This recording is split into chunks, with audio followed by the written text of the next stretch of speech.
दोस्तों, क्या आप जानते हैं मनुष्य जन्म हमें सिर्फ एक ही महान उद्देश्य के लिए प्राप्त हुआ है और वो है केवल मोक्ष प्राप्त करने के लिए। लेकिन यह जीवन तभी सफल होता है जब हम मांस, तंबाकू, बीड़ी, सिगरेट जैसी बुराइयों से दूर रहकर सच्चे भगवान की वास्तविक भक्ति करते हैं। आज के समय में दुनिया भटक रही है, पर संत रामपाल जी महाराज के सत्संग ने लाखों लोगों का जीवन बदल दिया है। अगर आप भी अपने जीवन को धन्य बनाना चाहते हैं तो एक बार जरूर संत रामपाल जी महाराज के अनमोल सत्संग सुनिए, क्योंकि यहीं से शुरू होता है आपके मोक्ष का रास्ता। सुनिए संत रामपाल जी महाराज के अनमोल विचार। इसलिए परमात्मा हमें याद दिलाते हैं, राम नाम रटते रहो, राम नाम रटते रहो, जब तक घट में प्राण, कब हो तो दीन दयाल के भनक पड़ेगी कान। मानुष जन्म पाए कर जो नहीं रटे हरि नाम, जैसे कुआ जल बिना फिर बनवाया क्या काम। फिर क्या बताते हैं, आज काल के 5 दिन में जंगल होगा बासे, ऊपर ऊपर हल फिरे तेरे ढोर चुगेंगे घासे। परमात्मा कहते हैं कि आज आप इस संसारिक संपत्ति और संसारिक इस रिश्ते नातों में आप इतने व्यस्त हो गए हो, परमात्मा की याद नहीं रही। उसको याद दिलाने के लिए यहाँ क्या स्थिति है इसको स्पष्ट कर रहे हैं परमात्मा। तुम किस वस्तु को अपना मानकर जी रहे हो। क्या बताते हैं, आड जले जो लाकड़ी और केस जले जो घास, सब जग जलता देख कर भया कबीर उदास। परमात्मा कहते हैं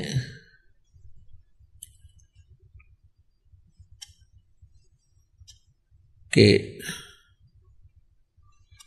आड जले लकड़ी ही जले, ये जले जलावण हारे, एक कबीरा नहीं जले जो है नाम आधार। अब क्या बताते हैं कि जैसे किसी की मृत्यु हो जाती है, उसको उठाकर ले जाते हैं, सभा करते हैं, अंतिम संस्कार करते हैं, तो परमात्मा कहते हैं कि जो जलाने वाले हैं वो भी एक दिन यहीं पर जलेंगे, और ये सब जग जलता देखकर अब किसते करूं पुकार।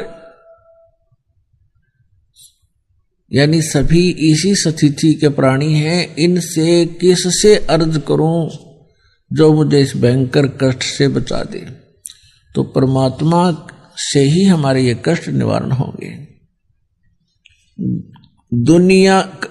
दुनिया से ती दोस्ती या होए भजन में भंग, एका एकी राम से साधों के संग। कुलकर्णी के कारण ये अंसा गया बिगोए, तब कुल क्या कर लेगा जब 4 पांवों का होए। अब तो पुण्यात्मा परमात्मा की भक्ति के अंदर बहुत सी बाधाएं काल ने पैदा कर रखी हैं। कुछ तो लोक लाज के कारण परमात्मा से दूर रहते हैं। अब भगवान स्वयं आकर बताते हैं कि कुलकर्णी के कारण, जैसे आप क्रियाएं करते हो पिछली परंपरा के आधार से, और वो क्रियाएं परमेश्वर की भक्ति में बाधक हैं, वो मना कर दी गई हैं कि ये नहीं करना तुमने। अब लोक लाज में आकर के आप उनको कर देते हो तो परमात्मा कहते हैं कुल करनी के कारण ये हंसा गया बिगो, इसने अपना भक्ति नाश कर ली। और फिर ये कुल के कर लेगा जब तू 4 पाया का हो, गधा बन का खड़ा हो गया, तो ये कुल तुझे कहाँ सहारा देगा। तो इन बातों ने याद करके संघर्ष करना पड़ेगा। कुल खोए कुल उबरे, कुल रखे कुल जाए, राम ने कुल कुल भेंट ले, सब कुल रहा समाए। अब परमात्मा कहते हैं यदि तुम अपने कुल के बचाव के लिए कि हमारा जो है भाईचारा बना रहे, लोग विरोध ना करें, क्योंकि आप जी जो साधना कर रहे हो ये समाज से विपरीत है और ये यथार्थ है। समाज जो कर रहा है वो केवल एक देखा देखी कर रहा है, परंपरा पहले पूर्व जन्म से जो जिसने जैसा बता दिया वैसा करें। तो यहां परमात्मा बताते हैं कि कुल राखे कुल जात है, तुम अपनी लोकलाज के अंदर आकर भक्ति करी नहीं और वहीं बने रहे उसी कुल के परंपराओं में, कल को मृत्यु हो जाएगी, ना आप रहो ना आपका कुल रहना, एक दिन सबने जाना है। फिर परमात्मा कहते हैं राम ने कुल कुल भेंट ले, सब कुल रहा समाए। इस परमात्मा वाले कुल में तू आ जा, ये आपका भगत कुल है, ये राम कुल है। और इसमें आप वो तो चले जाएंगे जो भक्ति नहीं करते, पशु पक्षी बनेंगे, उनका तो वहां कुल हो जाएगा और आपका फिर जन्म होगा, या तो पार हो जाओगे सतलोक में, हमारा कुल होगा, और यदि पुनर्जन्म हुआ तो किसी भक्त आत्मा के घर आपका जन्म होगा और फिर से भक्ति मिलेगी। और जिस कुल के कारण आप भक्ति छोड़ देते हो, ना वो रहे ना आप रहोगे, अगले जन्म में अपने संस्कार बस कोई कहीं जन्म लेगा, कोई कहीं जन्म लेगा। कबीर वो दिन याद करो, कबीर वो दिन याद करो, पग ऊपर तलसी से, अब मृत मंडल में आके तू भूल गया जगदीश। मां के गर्भ में, मां के गर्भ में ये प्राणी बहुत कष्ट में होता है। मां के गर्भ में 9 महीने इसको इतना कष्ट होता है जैसे किसी व्यक्ति को कोढ़ लगा हो और सारा जीवन वो कोढ़ से दुख होता हो, कुष्ठ से। इतना कष्ट आपको मां के गर्भ में उस पीरियड में हो जाता है। तो उस समय ये परमात्मा से बार बार प्रार्थना करता है, हे प्रभु, हे मालिक, एक बार इस नरक से निकाल दो। वहां इसको याद भी होता है कि तू ये कष्ट किस लिए भोग रहा है, उसको याद होता है उसमें कि मैंने पहले बहुत से मनुष्य जन्म प्राप्त किए, साधना की नहीं, और जिस कारण से 84 लाख योनियां भी भोगी, कुत्ते गधे सुअर के जीवन उसको खूब याद आते हैं, फिल्म चलती रहती है उसकी। तो फिर ये कहता भगवान एक बार इस नरक से निकाल दो, सदा आपको याद करूंगा, परम संत की खोज करूंगा जैसा कि आपने बता रखा है, और सत साधना करूंगा भगवान, केवल अपने पेट के लिए कार्य भी करूंगा लेकिन आपकी याद नहीं भूलूंगा। अब परमात्मा कहते हैं बाहर आ जाता है प्राणी और आते ही सबसे पहले भगवान भूलता है, बाकी सारी बकवाद याद कर लेता है, शराब पीनी, मांस खानी, सिनेमा देखना है और 36 फंड, बड़ी कोठी कार बनानी। तो कहते भगवान बोल कर सब कुछ याद कर लेता है ये। फिर परमात्मा ही याद दिलाने आते हैं उसको। अब क्या कहते हैं प्रभु, कबीर वो दिन याद करो, पग ऊपर तलसी से, इब मृत मंडल में आके तू भूल गया जगदीश। मां के पेट में ऊपर न पैर थे, नीचे न तेरा सिर था, और वहां भगवान को याद करता था। इस मृत मंडल में आकई तू भूल गया जगदीश।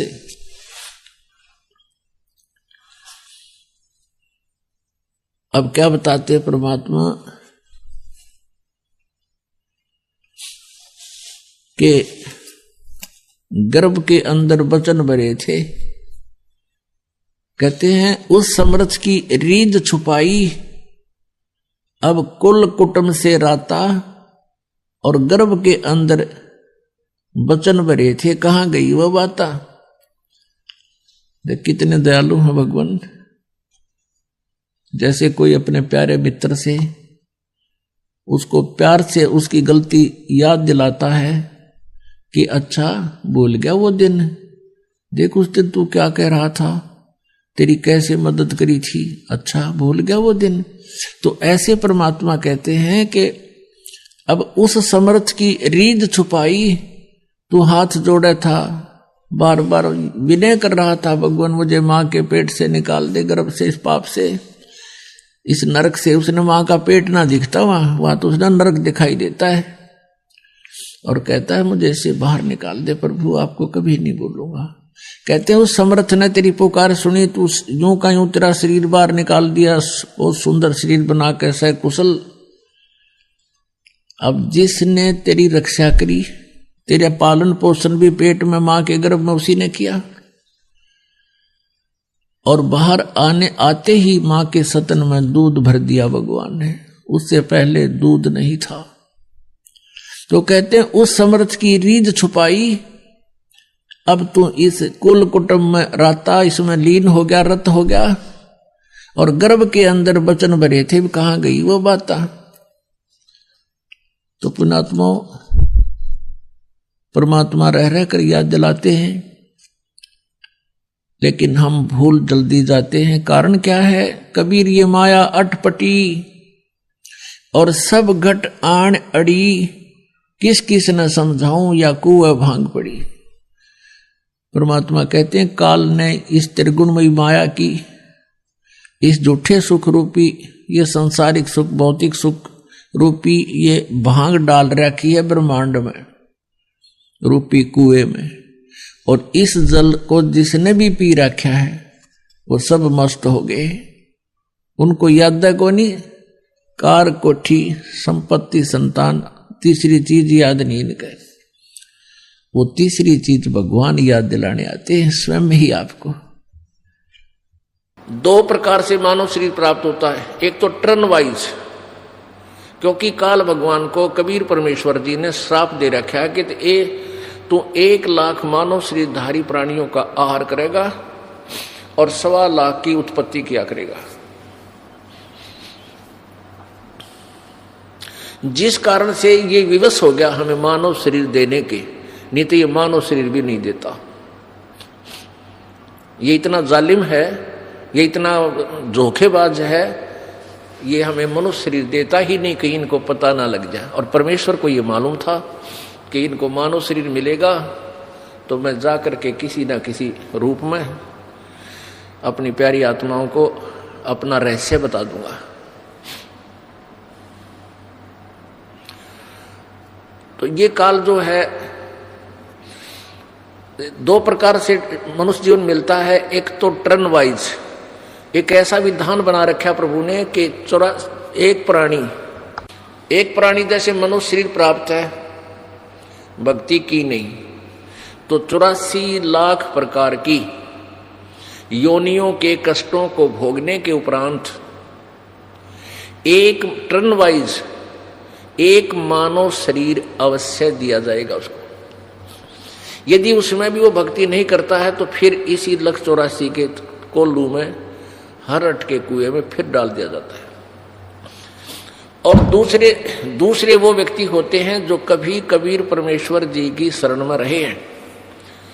जैसे आज से 600 वर्ष पहले परमेश्वर कबीर देव जी आए थे, उस समय परमेश्वर कबीर जी के 64 लाख अनुयायी हो गए थे, शिष्य हुए थे 64 लाख। आज से 600 वर्ष पहले भारत की आबादी कितनी होगी जनसंख्या? मुश्किल से 4 करोड़ इंक्लूडिंग अफगानिस्तान, पाकिस्तान, बलूचिस्तान, इराक तक और गजनवी तक ये भारत ही था। और सारी मिलाकर 4 करोड़ आबादी या जनसंख्या नहीं थी। और उस 4 करोड़ जनसंख्या में से 64 लाख से सो जाना ये कोई बालकों का खेल नहीं था, जिसमें हिंदू और मुसलमान दोनों इंक्लूड थे। ये परमपिता परमात्मा की समर्थता का उस समय भी प्रमाण था। लेकिन हम इतने बालक हैं, अबोध हैं, हम इन नकली संतों ऋषियों के पीछे इतने लग पिट्ठू हो गए, उस परमात्मा की एक नहीं सुनते। हमने ये दिमाग पर जोर भी नहीं दिया कि 64 लाख से सो जाना ये कोई छोटी बात नहीं। तो वो 64 लाख से परमात्मा को मानते थे। 64 लाख से ज्ञान से नहीं हुए, क्योंकि परमात्मा ने ये ज्ञान गुप्त रखा था, विशेष आत्माओं को ही बताया था। जैसे आदरणीय धर्मदास साहिब जी, आदरणीय मुल्कदास जी, आदरणीय दादू साहिब जी, आदरणीय नानक साहिब जी, आदरणीय गरीबदास साहिब जी, आदरणीय गीसा साहिब जी। और इनसे कसम खवा दी थी, इनसे प्रतिज्ञा करवा दी थी कि इस यथार्थ नाम को, इस सतनाम के दोनों अक्षरों को तुम क्लियर नहीं करोगे, तुम जाप करके कल्याण करवा सकते हो, और इसकी विधि किसी को नहीं बताओगे जाप करने की। और सार शब्द तो बिल्कुल ही नहीं, किसी के सामने जिक्र भी नहीं करना। तो इन महापुरुषों को ज्ञान बताया था। अन्य जो 64 लाख अपनी प्यारी आत्मा अपनी शरण में ली थी, उनको भक्ति से चार्ज किया था। परमात्मा जहां भी जाते एक दिन में 1000 जगह रूप धारण कर लेते थे, प्रकट हो जाते थे। कबीर देव, कबीर परमेश्वर के पास असंख्य सिद्धियां हैं, असंख्य। यहां के भगवानों के पास मैक्सिमम 8 सिद्धि है। और हमारे जैसे भक्त जो परमात्मा कबीर जी की साधना करेंगे इस सतमंत्र की, हमारे को भी 24 सिद्धियां प्राप्त हो जाएंगी। और जबकि ये अन्य भगवान, यहाँ के भगवानों पे 8 से ज्यादा नहीं हो सकती। और इनके उपासकों के पास, किसी के पास 1, किसी के पास 2, हद किसी के पास 3 होंगी। इससे ज्यादा ये प्राप्त सारे जीवन में नहीं कर सकते। एक सिद्धि बहुचोल्य धार है। एक सिद्धि ऐसी है जो बहुत से नाना प्रकार अपने शरीर बना सकती है। तो परमात्मा कबीर जी ने एक एक दिन में 1000 जगह प्रकट होकर उसी रूप में और अपने यथार्थ ज्ञान को, यानी ज्ञान का मतलब है जैसे ये वाणी बोल रखी है। क्या बोल रखी है? मानुष जन्म दुर्लभ है, भाई मिले न बारंबार, तरवर से पत्ता टूट गिरे वो बहर न लगे डारे। साथी हमारे चले गए हम भी चालन हारे, कोई कागज में बाकी रह रही ताते लगी है वार। ये ऐसी मार्मिक वाणी है कबीर परमेश्वर की कि आम आदमी को झंझोड़ कर रख देती है। मानुष जन्म पाए कर जो नहीं रटे हरि नाम, जैसे कुआ जल बिना भाई बनवाया क्या काम। इस तरह की परमात्मा की इस हृदय छूने वाली वाणी को सुनकर आज से 600 वर्ष पहले तो भगवान चाहने वाली बहुत आत्मा होया करती, भगवान से डरा करती थी। तो वो तुरंत मालिक की वाणी को सुनती रहती थी कई दिनों तक, और फिर उपदेश ले लेते थे। उपदेश लेते ही उनके ना जाने कितने काम सर जाया करते, सुख होने लग जाते। वो रिश्तेदारियों में डंडोरा पीटते, आज जो हमारे गुरु जी से नाम ले लो, हमारे ये सुख हो गया, हमारे ये सुख हो गया। तो इस तरीके से उस 120 वर्ष परमात्मा रहे, 5 वर्ष की आयु में उपदेश देने लगे थे। 115 वर्ष में, वैसे 10 वर्ष 5-7 वर्ष पहले परमात्मा ने परीक्षा लेकर उनको रिजेक्ट भी किया था। तो 100 वर्ष कंटिन्यूस परमात्मा अपना प्रचार करते रहे, अपनी समर्थता का प्रमाण देते रहे, उनके दुखों का उपाप रूपी कांटों